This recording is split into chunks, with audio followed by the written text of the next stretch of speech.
नमस्कार।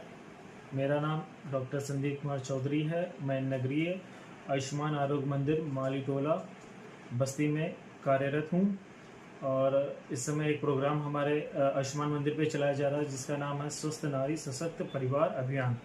इसमें सभी महिलाओं के लिए चिकित्सा जांच और स्वास्थ्य सेवाएं उपलब्ध कराई जा रही हैं, जिसमें ब्लड प्रेशर्स, डायबिटिक, एनीमिया और गर्भवती महिलाओं के लिए सभी जांचें एवं टिटनेस की इंजेक्शंस प्रोवाइड की जा रही हैं और हमारे यहाँ टीबी की भी जांचें हो रही हैं और स्तन कैंसर और ओरल कैंसर से भी संबंधित कुछ जांचें हो रही हैं।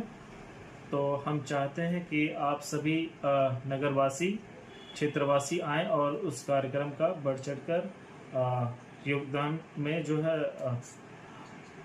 अभिरुचि लें। नमस्कार।